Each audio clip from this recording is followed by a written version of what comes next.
जी, अस्सलाम वालेकुम। आज का जो हमारा टॉपिक है वो माइंडफुलनेस के ऊपर है और हमारे स्पीकर हैं अली अफजाल भाई। तो मेरी उनसे गुजारिश है कि वो अपना लेक्चर शुरू करें।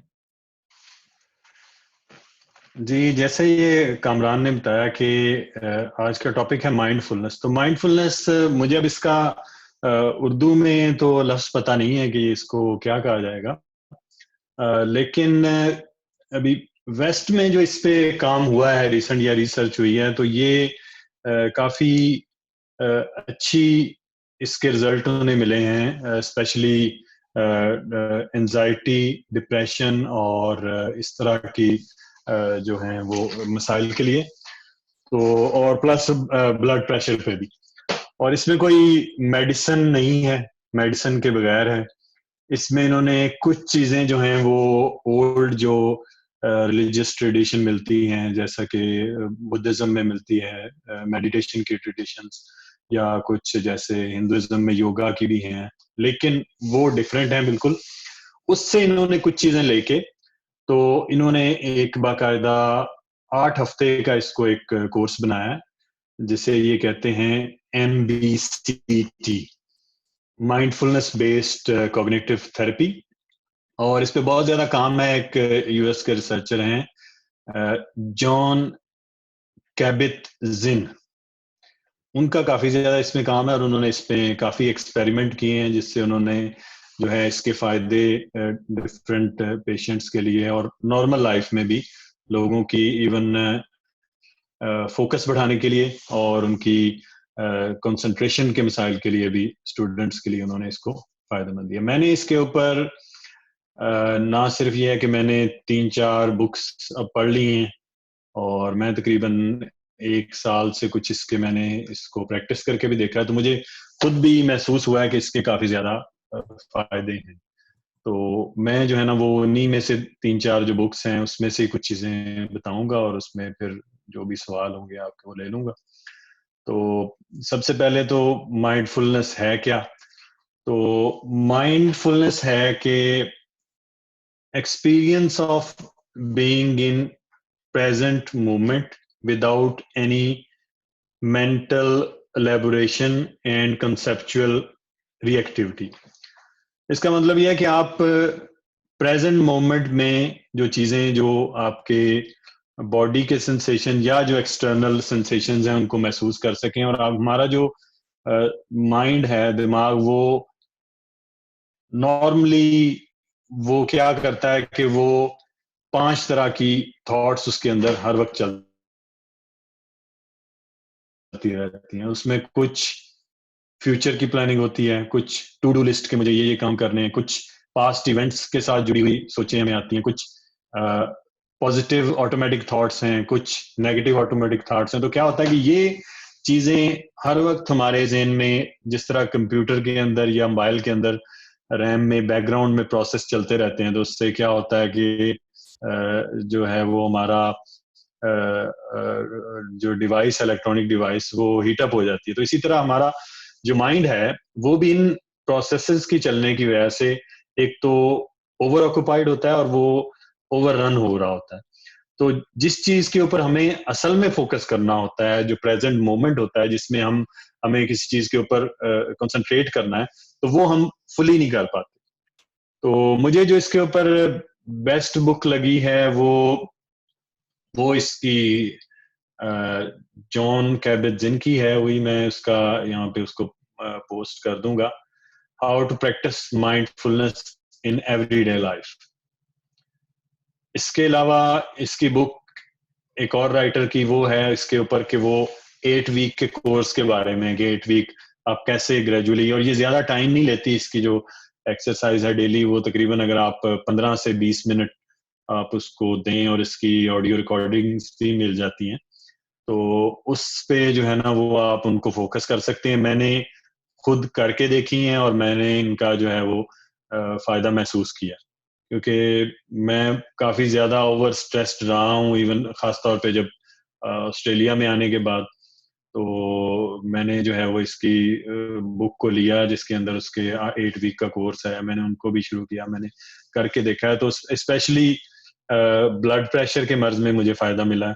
मेरा blood pressure, high blood pressure रहता था, और इसने विदाउट एनी मेडिसिन मेरे लिए वर्क किया है। तो मैं ये समझता हूँ कि ये डेफिनेटली एक चीज है जो आजकल के दौर में हर एक को ट्राई करनी चाहिए, क्योंकि हमारे ये होता है कि इस वक्त हमारा जो जैसे कामरान बेहतर बता सकता है कि हमारे ब्रेन की एवोल्यूशन जो है वो इतनी ज्यादा तेजी से नहीं हुई जितना ज्यादा लोड इसके ऊपर बढ़ गया। हम डे टू डे लाइफ के अंदर बहुत ज्यादा इंफॉर्मेशन प्रोसेस कर रहे हैं, हमारी जो एक्सटर्नल इनपुट्स हैं वो बहुत ज्यादा बढ़ गई हैं, जिसमें हम सोशल मीडिया यूज कर रहे हैं। एक नोटिफिकेशन जब हम सोशल मीडिया पे देखते हैं तो वो कम से कम 2 मिनट के लिए आपकी कंसंट्रेशन जो है वो उसको गायब कर देता है, एक नोटिफिकेशन देखना। तो कितनी तरह के डिफरेंट नोटिफिकेशन हम देख रहे होते हैं, ईमेल्स, फेसबुक, ट्विटर, इंस्टाग्राम और बेशुमार इस तरह की एप्लीकेशंस, व्हाट्सएप, और उसके बाद जो इंटरनल कंटेंट है हमारे माइंड का, वो बहुत ज्यादा हमारे पास इतनी इंफॉर्मेशन प्रोसेस करने के लिए रिसोर्सेज माइंड के पास नहीं होते। तो ये होता है कि हमारे जो है वो ब्रेन उनको प्रोसेस करता रहता है और हम जिस चीज पे फोकस करना चाहते हैं वो हम नहीं कर पाते। तो ये कुछ इश्यूज हैं जिन्हें हम माइंडफुलनेस के जरिए हल कर सकते हैं। तो दो चीजें आज के दौर में मैं तो कहूंगा कि हर बंदा जो कुछ भी काम करता है, अगर वो फार्मर नहीं है, अगर कोई किसान है तो उसको इनकी जरूरत नहीं, क्योंकि वो डेफिनेटली अगर वो सिर्फ वही काम कर रहा है तो वो, लेकिन जो हम जितने भी लोग मुख्तलिफ तरह के काम कर रहे हैं उन्हें ये डेफिनेटली फायदा देगी। और इसमें अब ये सवाल पैदा हो सकता है कि हो जाता है कि हम इसे कैसे कर सकते हैं और कैसे हम इसको अपनी जिंदगी में लेके आ सकते हैं। तो उसके लिए इसके जो हैं एक्सरसाइजेज, मैं एक दो दो तीन एक्सरसाइजेज का थोड़ा सा तारफ दे दूंगा कि ये कैसे होती हैं। अगर किसी को फर्दर इंटरेस्ट हो कि कोई इनको खुद ट्राई करना चाहे तो वो मैं सारी ऑडियो रिकॉर्डिंग्स भी आपको व्हाट्सएप के ग्रुप में दे दूंगा, और इसकी जो बुक है जिसमें वो डिटेल्स हैं वो भी जो है वो मैं आपको इसमें प्रोवाइड कर दूंगा। तो ये तो हो गया कि माइंडफुलनेस क्या होती है और इसके जो रिसेंट बेनिफिट्स हैं, ये भी आप इसके एक्सपेरिमेंट से जो साबित हुए हैं, पता चले हैं कि इसके रिसेंट बेनिफिट्स हैं विदाउट मेडिसिन इन चीज़ों के लिए, तो वो भी हो गए। और इसके बाद ये कैसे होता है उस पर मैं थोड़ा सा आपको ब्रीफ कर दूंगा। अभी यहाँ तक आपका कोई सवाल हो, आप पूछना चाहें तो वो बता सकता हूँ। जी बहुत अच्छा आपने इसको डिस्क्राइब किया है। अब क्वेश्चन यही है, अब एक जहन में आ रहा है कि वो क्या है और कैसे करनी है, जो आप बयान करने लगे हैं। हाँ डेफिनेटली, मैं क्योंकि सिर्फ इसका यानी कोई मेरी इसमें वो प्रैक्टिस नहीं, वो नहीं है कि मैं इसमें कोई महारत रखता हूँ, लेकिन मैं एज खुद जो जैसे मैंने इसको करके देखा है और जो लिटरेचर मैंने पढ़ा उसी की बेस पे मैं बताऊंगा। और ये 8 वीक जो कोर्स है यही अभी तक का जो एग्रीड सारे जो इसके रिसर्चर्स हैं उन्होंने यही डिजाइन किया है, जिसे MBCT कहा जाता है। तो इसमें हर वीक में आपको एक डिफरेंट एक्सरसाइज करनी होती है, ठीक है। तो स्टार्टिंग फ्रॉम फर्स्ट वीक आपने, इसको कहा जाता है बॉडी स्कैन। तो बॉडी स्कैन जो एक्सरसाइज है ये सबसे लंबी और सबसे हार्ड होती है, तो लेकिन ये शुरू में ही करवाई जाती है उसकी। और ये पहले 2 वीक के अंदर आपने तकरीबन 10 दफा करनी होती है। तो अगर ये आप कर लें तो उसके बाद आपको बाकी 6 वीक बिल्कुल आपको पता नहीं चलते। तो बॉडी स्कैन एक्सरसाइज को दो तीन तरह से किया जा सकता है। एक तो पोस्चर ये है कि आप सीधे लेट जाएं, बॉडी को और ऐसी जगह पे लेटें जहाँ पे कोई आपको और डिस्ट्रैक्शन ना हो, और वही जगह आप रोजाना यूज करें तो बेहतर है।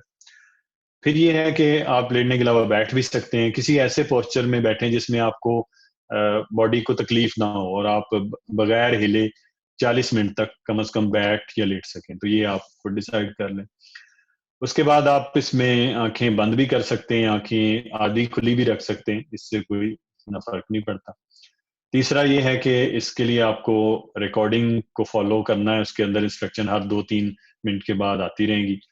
तो बेसिकली होता यह है कि आपको अपने डिफरेंट बॉडी पार्ट्स के ऊपर फोकस करना है और एक आपको इमेजिन करना है कि जैसे एक लाइट आपकी डिफरेंट बॉडी के पार्ट्स में या गुजर रही है। अब इस दौरान क्या होता है कि जैसे हम ये एक्सरसाइज करते हैं, अभी आप 40 मिनट बगैर कुछ किए बैठना या लेटना बहुत मुश्किल है। ये आप पहले जब करेंगे, ये बहुत मुश्किल काम है। हमारे दिमाग में बेतहाशा सोचें आती हैं, बहुत ज्यादा जो है वो मतलब चीजें इधर उधर से आना शुरू होती हैं। तो उसके ये नहीं है कि आपने अपनी सोचों को एक्सप्रेस करना है, इसमें ये मकसद नहीं है। आपने सिर्फ सोचों को आने देना है, और बस ये कि आपको उनके कंटेंट के अंदर जो है उसके साथ चलना नहीं, वो चलना ना शुरू कर दें फिल्म की तरह, बल्कि वो जैसे हम एक ट्रेन स्टेशन पे प्लेटफॉर्म पे खड़े हों और ट्रेन आती हैं और चली जाती हैं, लेकिन हमने उन ट्रेनों में सवार नहीं होना। तो हमने सिर्फ एज ए ऑब्जर्वर अपनी थॉट्स के कंटेंट को ऑब्जर्व करना है। तो ये हमें अपने इनर सेल्फ को जानने में भी मदद देता है कि मेरे दिमाग में क्या क्या चीजें जो हैं इस वक्त चल रही हैं। तो उससे क्या होता है कि आप एक सोच आई, या आप जस्ट जो है उसको एक्सप्रेस करने की बजाय कि फौरन जेल से झड़क दे, नहीं अब इसको मैंने आने नहीं देना, तो ये नहीं है। आपने उसको ऑब्जर्व करेंगे, ये सोच आई है, ठीक है, और उसको नोटिस करके फिर आप अपनी सांस के ऊपर, वो जो इस एक्सरसाइज में तो सांस पे फोकस नहीं है, इसमें तो जो जिस तरह वो उस ऑडियो में बताया जाता है, पहले आप हाथों पे फोकस करते हैं, सर पे, पैरों पे, यानी डिफरेंट वो बताया जाता है, तो आप उसी पे फोकस रखें, और आखिर के ऊपर आपको जो है अपने सांस के ऊपर फोकस करना होगा। तो उससे 40 मिनट का आप अलार्म लगा लें, लेकिन अगर मोबाइल पे अलार्म लगाते हैं तो मोबाइल की किसी भी किस्म का इंटरनेट बंद कर दें और उसको डू नॉट डिस्टर्ब मोड में कर लें, क्योंकि और कोई आपको नोटिफिकेशन ना आए, कोई और आपको डिस्टर्ब ना कर सके। तो 40 मिनट आपको ये करनी है। तो ये एक्सरसाइज आप 2 वीक में 10 दिन कर सकते हैं, यानी 10 दिन करनी है, चाहे आपको महीने में 10 दिन हो जाए, लेकिन ये स्टार्टर है। तो जब ये बंदा कर लेता है, और मैंने इसका बहुत ज्यादा खुद मुझे फायदा हुआ है। मैं उस वक्त पेट्रोलिंग की सिक्योरिटी में शिफ्टिंग किया करता था। मैं गाड़ी तकरीबन रोजाना 200 किलोमीटर डिफरेंट जगहों पे गाड़ी चलाया करता था। तो मैं सुबह ये एक्सरसाइज करके जाके इतनी टफ शिफ्ट करके उसके बाद मैं पढ़ने के लिए क्लासेस में भी चला जाता था। तो इतना इसके ऊपर आपको, इतना आप हल्का फील करते हैं, आपकी स्ट्रेस जो है वो कम होती है। फिर ये है कि जब आप ये कर लेते हैं, फिर इसकी डिफरेंट एक्सरसाइज हैं जिनमें आवाजों पे फोकस करना है। वो कुछ 10 मिनट की हैं, ज्यादा 15 मिनट की, उससे ज्यादा कोई नहीं है। कि आप आवाजों पे जो फोकस है उसमें आप एक जगह बैठ जाते हैं इसी तरह। तो आप सिर्फ जो है वो आंखें बंद भी रख सकते हैं, खुले भी कर सकते हैं। जो भी आवाज, हल्की सी भी आवाज आती है उसको आप नोटिस करते हैं, लेकिन आवाजों को जज नहीं करते कि आवाजों के ये जो है वो हॉर्न की आवाज होगी, ये कोई एम्बुलेंस आ रही है, ये ऐसा नहीं। आप सिर्फ आवाज को महसूस करते हैं, ये कौन सी आवाज है, और जस्ट समझते हैं। हाँ, उसमें पहली एक्सरसाइज में मैं एक चीज भूल गया कि आप उसको, उसके एडेड बेनिफिट के लिए कुछ उसमें ये भी सजेस्ट करते हैं कि आप at the end of exercise, जो बॉडी स्कैन एक्सरसाइज है, आप अपनी जो जो जहन में सोचें आई थी और आपको एंड पे याद रह गई, उनको आप नोट डाउन करें किसी पेपर के ऊपर, आप लॉग करें कि, और पूरी डिटेल नहीं, जस्ट एक थोड़ा सा आप कुछ भी उसके बारे में hint आप लिख सकते हैं। तो जिस तरह आप ग्रेजुअली करते जाएंगे, आप नोटिस करेंगे कि आफ्टर 4-5 एक्सरसाइज करने के बाद आपका वो कंटेंट, वो लिस्ट बहुत छोटी होती चली जाएगी, आपके जहन में बहुत कम चीजें आने लगेंगी। तो ये एक चीज है उसके साथ एडेड है। तो उसके बाद आप ये कर सकते हैं, ये सुनने वाली। और इसके बाद एक विजुअल एक्सरसाइज है, वो 5 मिनट की है। आप किसी भी जगह बैठ जाएं, आपने किसी भी मंजर को जो है वो देखते रहना है, उसी को सिर्फ देखना है। और अगर आप किसी पार्क में जा सकते हैं तो वहां जाके बैठ जाएं, किसी और ऐसी जगह पे। तो उसमें भी आपने जो है वो अपने आप को हिलना नहीं है, आपकी अपनी बॉडी स्टिल रहे, सिर्फ आपने अपनी आंखों से जो है उस मंजर को देखना है। तो आप एक दो दूसरे मिनट के बाद आपको बहुत सी ऐसी चीजें आप नोटिस करेंगे जो नॉर्मली आप नोटिस ही नहीं करते, जो हमें पता ही नहीं चलता कि यहाँ ये चीज थी भी कि नहीं। तो आप बहुत सी एडिट डिटेल आप देख पाएंगे। तो इन सारी जो एक्सरसाइज है, फिर इस तरह उसमें एक सांस पे फोकस करने वाली एक्सरसाइज है कि आप लेट जाते हैं और सिर्फ अपनी सांस के आने और जाने के ऊपर जो है फोकस करते हैं। कोई सांस का दौरानिया बढ़ाते या कम नहीं करते, सिर्फ आप उस पर फोकस करते हैं कि आपकी सांस आ रही है और जा रही है। तो ये कुछ एक्सरसाइजेज हैं जिनको इन्होंने मेडिटेशन से डिराइव करके इन्होंने जो है एक कोर्स माइंडफुलनेस के तौर पे बनाया। तो अभी सवाल पूछा है इन्होंने उस्मान भाई ने, मैं सवाल देख लूँ, याद था मुझे।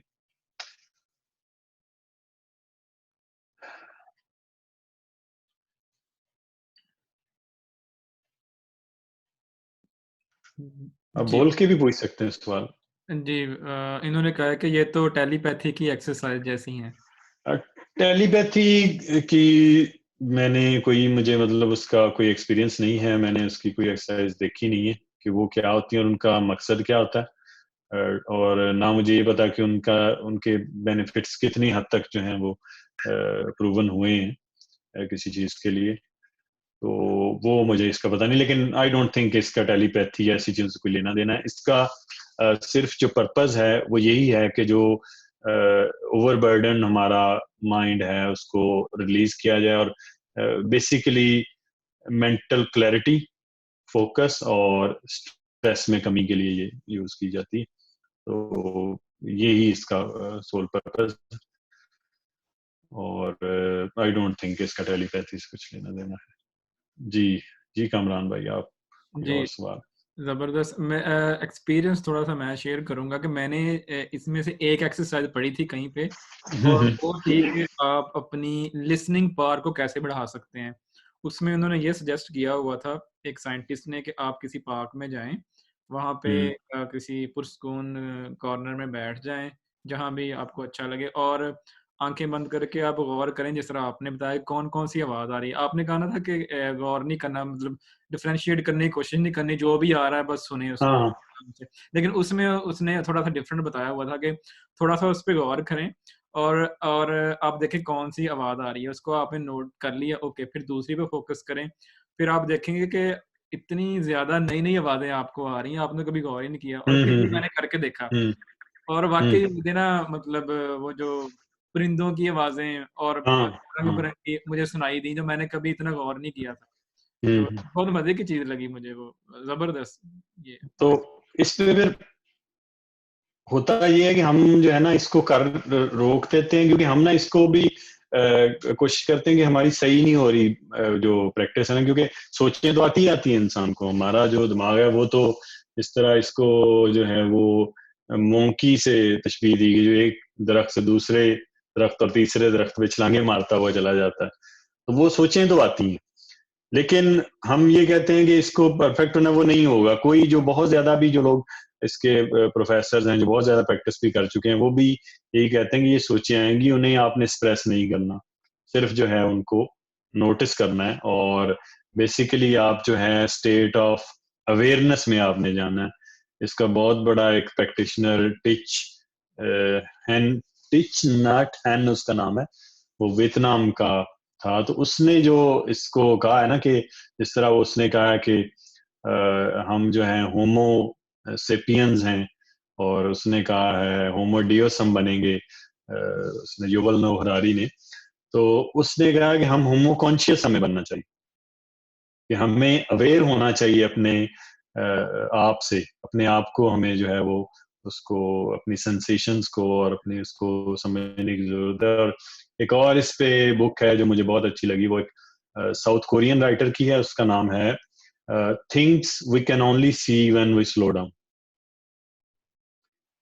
तो वो बहुत जबरदस्त बुक है इसके ऊपर। उसमें कुछ प्रैक्टिसेस तो नहीं है, लेकिन उसने जनरल जो है वो चीजें बयान की हैं कि कैसे माइंडफुलनेस हमें हेल्प करती है अपने आप को और अपने इन्वायरमेंट को बेहतर समझने। जी अच्छा, एक एक क्वेश्चन है मीन्स के हम इसमें साबित कदमी की कंसिस्टेंसी किस तरह लेके आए? एक दो मरतबा करेंगे फिर वो मीन्स के उसमें हाँ हाँ हाँ, छोड़ देते हैं, ये किस तरह हो ये बड़ा मुश्किल है इसमें। एक तो यही चीज है कि आप इसको ना क्योंकि ये बहुत ज्यादा टाइम नहीं लेते। एक तो ये आपने करना है कि आपने अपने आप को इसको परफेक्ट करने की कोशिश नहीं करनी। हम परफेक्ट करने के चक्कर में ना कि ये चीज सही नहीं हो रही, मुझसे नहीं हो रही, तो ये आपने नहीं करना कि परफेक्ट हो, ये होनी चाहिए बस। यानी आप जो है ना आपने बस 40 मिनट गुजारने हैं, कोई नहीं, जितनी मर्जी सोचें आती रहें, कोई आपके जहन में कतरीना कैफ आ जाए, कुछ भी आ जाए, वो एक्सरसाइज एक्सरसाइज ही है, वो हो जाती है। यानी जैसे नमाज भी अदा हो जाती है ना, ये भी अदा हो जाती है। बस इसको आपने ये नहीं करना कि ये सही नहीं हुई है। तो एक तो ये चीज है कि परफेक्ट करने की कोशिश नहीं करनी। दूसरी है कि आप कुछ टाइम आपको इसके लिए करना पड़ेगा अलहदा से ना, डेडिकेट करना पड़ेगा। ये जो पहले वाली है ये तो ज्यादा टाइम लेती है, 40 मिनट डेफिनेटली है। आप सुबह के टाइम सबसे ज्यादा इसका फायदा है, सबसे अगर आप सुबह के टाइम कर लें तो वो आप कर लें, और उसके बाद तो फिर ज्यादा टाइम ही नहीं, 15 मिनट आपको एक दिन में निकालने हैं, और वीक में 7 दिन भी नहीं करनी, आप 5 दिन भी काफी है। तो अगर 7 दिन करें तो एक वो प्रैक्टिस में चलती रहे, तो इसमें जो देखने वाली वो तो 5 मिनट की है, 5 मिनट तो आपको पता भी नहीं चलता है, ठीक है। तो कुछ 15 मिनट की है ज्यादा से ज्यादा, यही 40 मिनट की ज्यादा, और ये टोटल 10 करनी है। तो 8 वीक में जो है टोटल 10 ही हैं जो बड़ी हैं, बाकी तो छोटी है एक्सरसाइज। और ये 8 वीक भी ये नहीं है कि आपने लगातार ही करने हैं, कोई ऐसा भी नहीं है, आप 8 के 10 कर लें, इसको 12 कर लें। मैं खुद इसको जो है वो 3-4 महीने ही चलाता रहा, करता रहा, कर करा के, लेकिन ये है कि आपको बेनिफिट शुरू में ही नजर आएंगे, आपको पता चल जाएगा कि मुझे ना जो मेरा फोकस है बढ़ रहा है और मेरी स्ट्रेस कम हो रही है। जी बिल्कुल ख़ास तौर पे ऑस्ट्रेलिया में इसके ऊपर काफ़ी फोकस किया जाता है। हमारे यूनिवर्सिटी ने एक बुक वर्ल्ड रिकॉर्ड भी बनाया है, यूनिवर्सिटी ऑफ क्वींसलैंड का रिकॉर्ड है कि वर्ल्ड लार्जेस्ट माइंडफुलनेस सेशन किया था हमने, जो हमारा अच्छा यूनिवर्सिटी का अच्छा। ग्रेट कोर्ट है, उसमें हज़ारों लोग स्टूडेंट्स जमा हुए थे हम्म टाइम, और वो अवार्ड भी वहाँ पे दिया गया। बहुत मज़ा भी आया उस सेशन में, मुझे तो वैसे नींद भी आना हम्म शुरू हो गई थी, वो इतना सुकून होता है। हम्म ऐसा मुझे महसूस हम्म। हुआ था। अच्छा, सवाल यहाँ पे एक ये है कि जो आप बुक्स बता रहे हैं, जो आप ऑडियो बता रहे हैं, क्या ये हर बंदे की रसाई में है या पेड हैं या फ्री अवेलेबल हैं ये चीज़ें?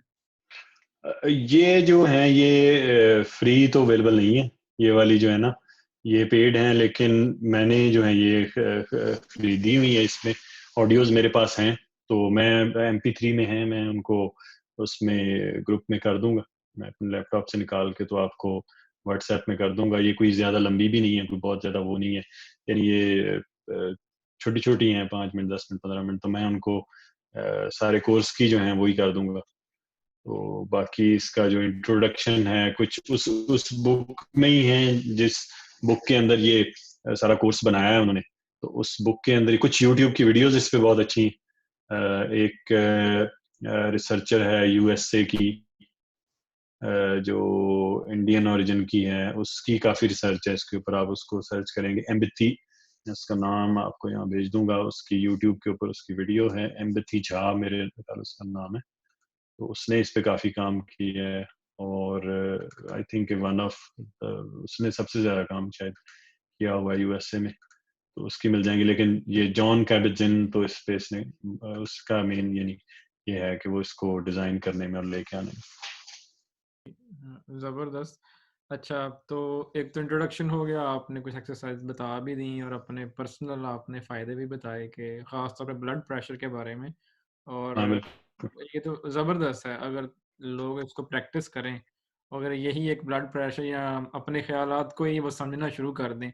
मैंने भी मेरा है रात को थोड़ी-सी रूटीन है कि सोने से पहले हम्म बंदा लेटता है तो फ़ोन थोड़ी देर, ज़ाहिर बात है बंद कर देना हम्म। चाहिए, वैसे तो एडिक्शन है कि फ़ोन बंदा सोते-सोते बंद नहीं करता। हाँ बट हाँ। के अगर 5 मिनट भी बंदा सोचे ना, तो जो सबसे मेरा ख़्याल है पिंचिंग थॉट्स होते हैं ना, जो आपकी वरीज़ होती हैं या जिन पे आपने सारा दिन सोचा होता है या आप कोई प्लान कर, वही थॉट्स आपके ज़हन में आ रहे होते हैं, और मेरा ख़्याल वो इम्पोर्टेंट चीज़ें ही होती हैं। अगर वो बंदा उनको लिख ले और हाँ। याद रह जाएँ, तो ये बड़ी एक अच्छी चीज़ होगी कि मैं सोच क्या हम्म रहा हूँ। Like hmm. You are what you think, कहते हैं ना, बिल्कुल बिल्कुल। आप ही हैं। That will be great. नहीं, मैं इसके अलावा एक और काम मैंने शुरू किया था, अभी कुछ कोशिश करता हूँ, अब मैंने उसका टाइम कम कर दिया। मैं इंटरनेट जो है वो मोबाइल का 12 घंटे के लिए बंद रखता था, यानी मैं रात 9 बजे इसको, मैं इस एक्सरसाइज को डेटा डिटॉक्स का नाम मैंने दिया वो। तो मैं क्या करता हूँ कि रात 9 बजे इंटरनेट से डिस्कनेक्ट कर देता हूँ। तो अब जिससे मुझे इमरजेंसी में रब्ता करना है, कोई इमरजेंसी है, तो वो मुझे डायरेक्ट फोन पे या मैसेज पे रब्ता करेगा। तो जो इंटरनेट के थ्रू नोटिफिकेशंस और ये वो चीजें हैं वो मैं बंद कर देता हूँ, और रात को 9 बजे बंद करके सुबह 9 से पहले मैं उसे नहीं ऑन करता। तो एक्टिवली 12 घंटे, क्योंकि जो हमारा काम ऐसा है कि हम बहुत ज्यादा इंटरनेट से कनेक्टेड, बहुत ज्यादा उस पर हम काम करते हैं, तो फिर अगर ऐसा भी ना करें तो हम 16-16 घंटे जो है वो यूज कर लेते हैं, तो वो बहुत मुश्किल हो जाता है। तो इसलिए मैं आधा टाइम, अब मैंने 12 को 1 घंटा कम कर दिया। सुबह मैं 8-9 बजे 8 बजे इंटरनेट ऑन कर लेता हूँ, लेकिन 12 जो है वो मैं चलाने की कोशिश कर रहा हूँ इसको। जी। अच्छा, एक और बात इसमें पूछनी थी कि इस तरह हो रहा है मीन्स अब कुछ अरसे से कि मुझे कोई भी चीज़ याद नहीं रहती है, मीन्स के जैसे डिमेंशिया सा नहीं हुआ होता, मीन्स के इतना पूरा हजूम हो गया चीज़ें, मीन्स के वो उस तरह से जिस तरह पहले होती थी ना, याद रहती थी या मीन्स के उसके ऊपर फोकस रहता था या मेरे माइंड में रहती थी, वो नहीं हो रही। मीन्स के इस तरह जिस तरह एक बिल्कुल ही मीन्स के उसे कहते हैं कि फिल्म सी चली होती है ना, जिस तरह बंदे के दिमाग में कोई भी चीज़ ठहरती नहीं है। वो यही होता है ना कि हमें ये मैं भी इसमें रह चुका हूँ कि बहुत ज्यादा सोचें जो है वो घूमती रहती हैं चीजें। उसमें एक काम अगर आप इसके साथ और करें, आप एक चाहे मोबाइल में एप्लीकेशन कर लें, प्राइवेट नोटपैड के नाम से हो जाती है, ठीक है। उस पे आप अपना पासवर्ड भी लगा सकते हैं। तो आप जो भी चीजें आपके जहन में आए दिन के दौरान किसी टाइम भी, आप उनको नोट डाउन करें, ठीक है। उसको आप थॉट्स लॉग का नाम दे सकते हैं, आप उसको जो है ना उसका नाम दे सकते हैं, डेली जर्नल का नाम दे सकते हैं। आप कोई भी उसको नाम दे लें, लेकिन आप उसको डेली मेंटेन करने की कोशिश करें। आप फॉर 1-2 वीक्स आप करके देखें। तो जैसे ये नहीं कि आपको हर वक्त करनी पड़ेगी, थोड़े आपके जहन में एक चीज आई, आपने उसको नोटिस कर लिया, आपने उसको नोट डाउन कर लिया। अब अगर एक आपकी परेशानी है ना कि मुझे कल ये काम करना है, तो हमारा माइंड हमें 10 दफा वो चीज हमारे जहन में वो टिक टिक करते हुए वो आएगा कि मैंने ये काम करना है। अगर आपने वो लिख लिया होगा ना एक जगह, तो वो आपको बहुत कम, वो दोबारा वो ख्याल आपको कम तंग करेगा। तो इस तरह जितना आप इन चीजों को नोट डाउन करेंगे पेपर के ऊपर, एक तो आप उनको दोबारा देखते हुए बेहतर एनालाइज कर सकेंगे चीजों को, उनका रिलेशन आपस में बना सकेंगे, और दूसरा ये है कि वो बार बार आपके जहन में नहीं आएंगी। आपको पता है कि मैंने लिखी हुई, मुझे कोई इतना वो उसको दोबारा उसके बारे में ही दोबारा प्लान करने की सोचने की जरूरत नहीं। तो ये एक चीज है कि जर्नलिंग जिसे कहा जाता है, ये भी अगर आप इसके साथ करके देखें तो आपको चीजें अगर आप वैसे ही रिव्यू करेंगे उस सफे को at the end of the day, तो आपको याद रहेंगी और आपको बहुत कम बोलेंगी। जी, बिल्कुल। और कोई सवाल उस्मान भाई या नूर साहब? अच्छा। नहीं, अभी तो कोई खास नहीं मेरे दिमाग में। जी, अली भाई, और अभी आपका है आगे कंटिन्यू है कोई और हाँ, पॉइंट? मैं इसके यही बता सकता हूँ कि यानी आपको कैसे फील होता है जब आप करते हैं एक्सरसाइज, और इसके बारे में ही आपको बता सकता हूँ। और ये कैसे असर करती है ये थोड़ा सा बता सकता हूँ बस, क्योंकि मैंने जिन बुक्स से पढ़ा है और जो मैंने देखा है, तो उसमें मैं थोड़ी सी डिटेल बता सकता हूँ। बाकी अगर जब हमारे न्यूरो साइंस वाले दोस्त आएंगे तो हम उस पर फिर उनसे मजीद की जानने की कोशिश करेंगे कि ये कैसे जो है वो, यानी वो नहीं है जिसे हम जैसे समझते थे ना कि ये तो एक हार्ड चीज है और जिसे बदला नहीं जा सकता। तो ऐसा नहीं है, ये तो एक इसको तो रीवायर किया जा सकता है। एग्जैक्टली। तो वो हमें मजीद इसमें बेहतर बताएंगे कि इसमें कैसे ऐसी एक्सरसाइजेज और ऐसी टेक्निक्स या थेरेपीज जो हैं वो उसको रीवायर करती हैं। प्लस जो है किस तरह हमारे हमारे ब्रेन के अंदर एक थ्रेट सेंसर होता है जिसे हम एमिगडाला कहते हैं। और जब इंसान जंगलों में रहा करता था तो क्या होता था कि उसको खतरे को, जैसे ही खतरा भांपा उसने, तो वो एमिगडाला थ्रेट सेंसर पूरी बॉडी को एक्टिवेट कर देता था।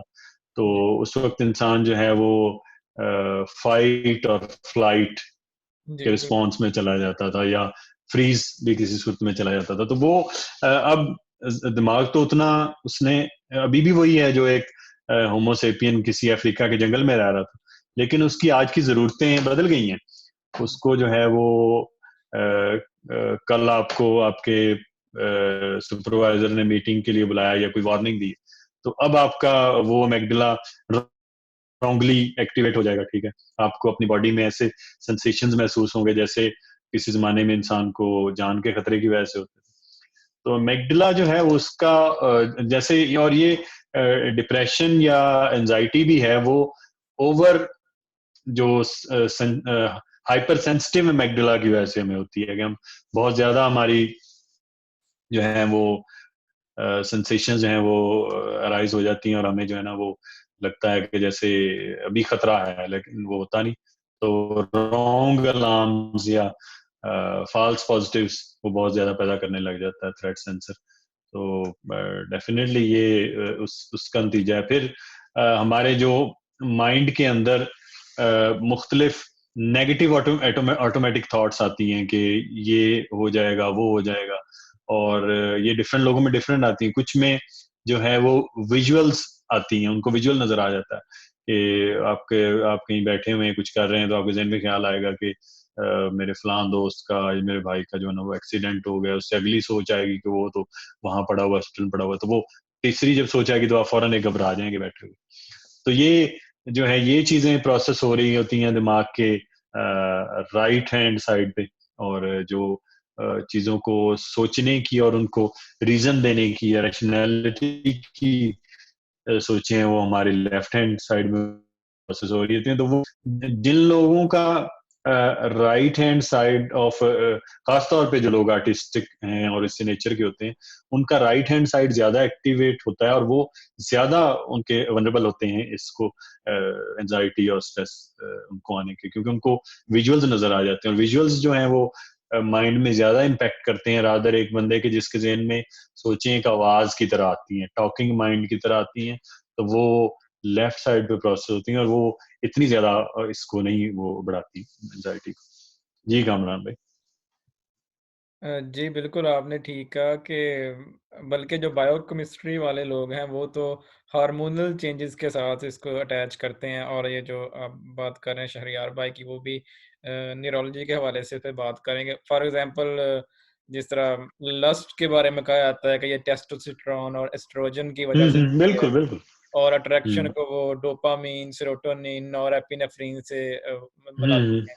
अटैचमेंट को हम्म ऑक्सीटोसिन से मिलाते हैं। हम्म। वो कहते हैं कि हार्मोनल चेंजेस ही है सारा, इवन लव नहीं, हेट। वो जो ये जो बायो रिएक्शंस हैं, केमिकल रिएक्शंस भी, ये as a result of those sensations हैं। ठीक है। बिल्कुल तो बिल्कुल। आपको एक्सटर्नल इनपुट जो है, मतलब वो हाइपर एक्टिवेट वो चीजें करती हैं बॉडी में।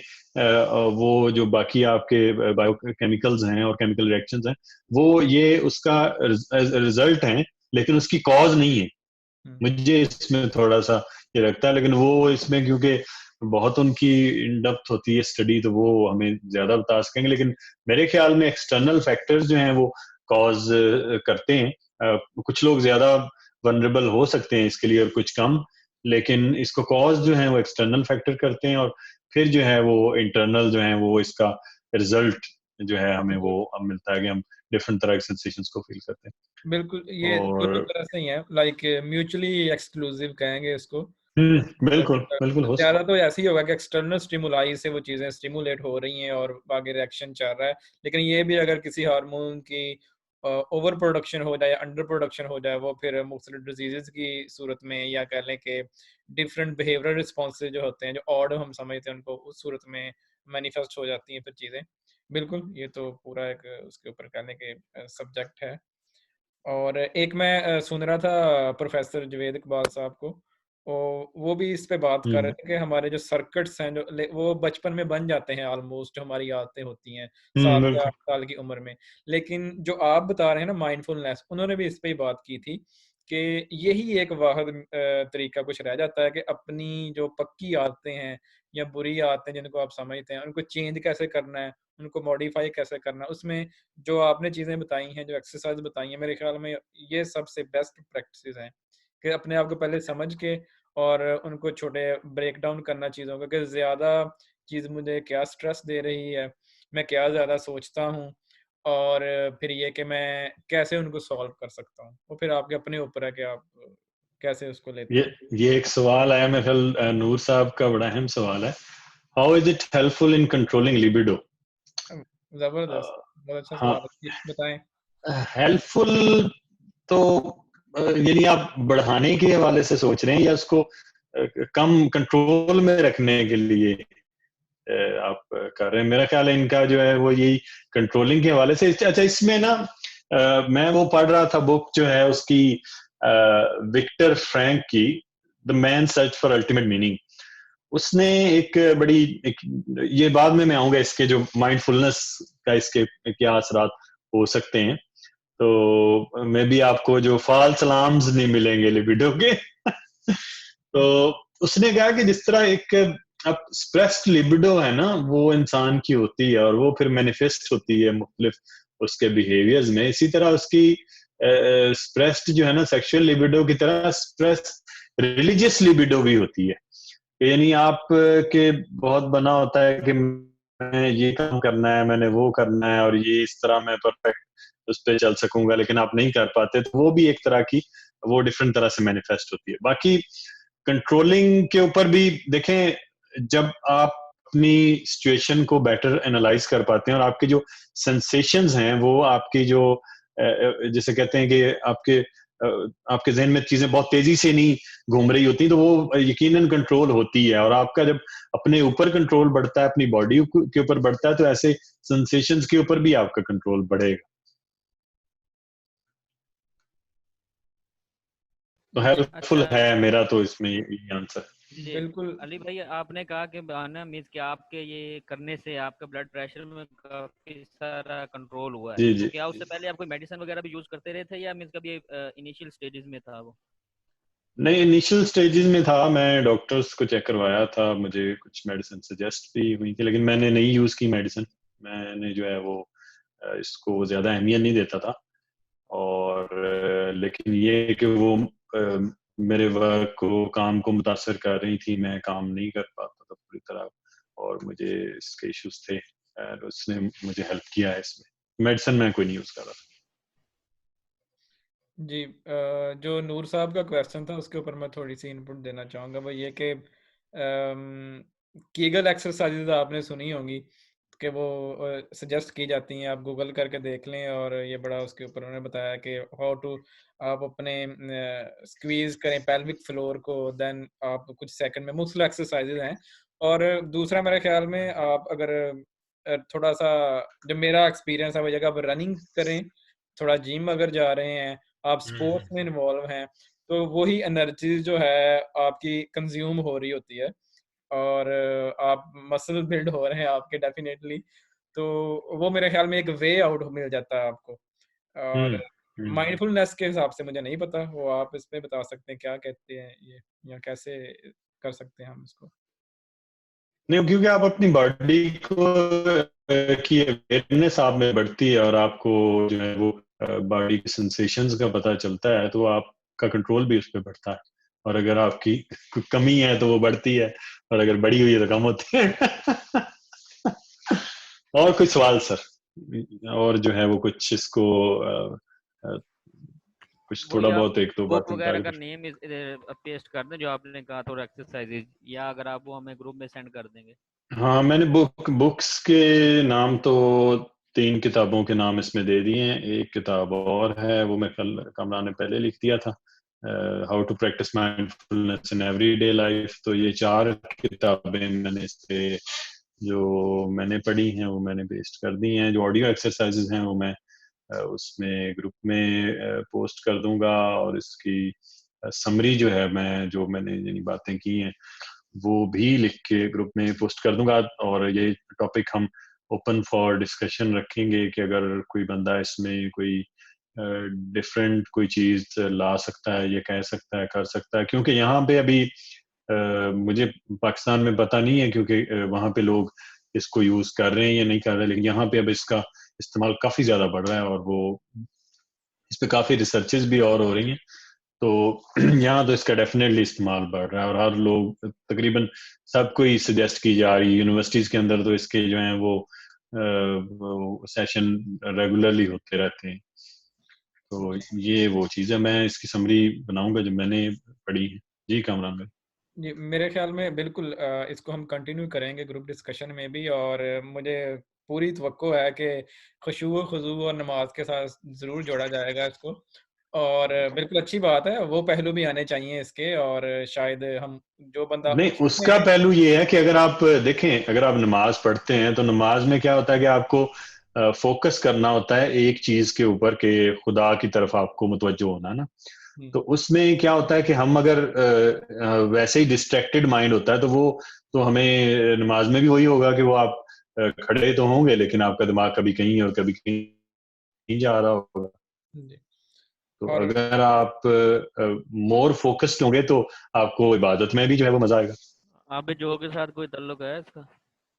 नहीं, इसका जो है वो इसका ये आप कह सकते हैं कि एडिक्शन को छुड़वाने में आपको, जब आप, क्योंकि एडिक्शन में यही होता है कि आप बहुत ज्यादा अपने आप को मजबूर कंट्रोल नहीं कर पाते, तो इसके लिए हो सकता है कि आप क्योंकि अपनी बॉडी की सेंसेशंस को ज्यादा बेहतर समझ रहे हैं, तो आप उस आदत को छोड़ने में मदद हो सकता है। अदरवाइज इसको जो है ना वो, इसका कोई ताल्लुक नहीं है उससे, शराब से, किसी चीज से।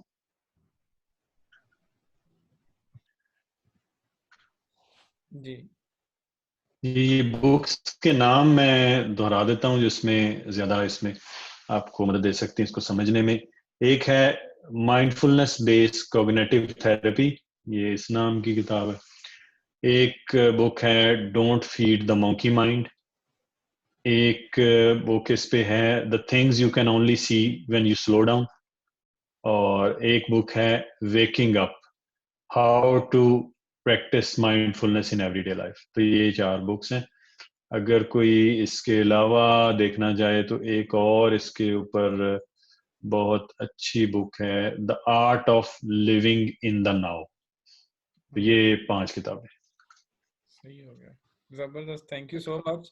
और किसी का सवाल हो तो वो काइंडली पूछ लें। और नेक्स्ट सेशन के बारे में बताइएगा, कोई है मीन्स के? हाँ, नेक्स्ट। नेक्स्ट तो हम डिस्कस कर लेते हैं ग्रुप में। और मेरा ख्याल है कि हमें कोई 4-5 दिन पहले, ताकि स्पीकर्स को भी पता हो। और जो अगला मैं एक्सपेक्ट कर रहा हूँ वो ये है कि कासमी साहब तो बिल्कुल ऑफलाइन आज लगता है, इट सीम्स दैट। जी वो कहीं रास्ते में जा रहे हैं, उनका भी बहुत हाँ शुक्रिया। और हमारे साथ खुशनूर साहब भी हैं, उनका भी बहुत शुक्रिया, जी उन्होंने सुना है जी। हमें। अली भाई आपका बहुत शुक्रिया तमाम इनपुट्स के लिए। ठीक है, ठीक है। और मैं कोशिश करूंगा मैं समरी जो है ना इसकी आपको, जो मेरे पास है चीजें मैं पोस्ट कर दूं।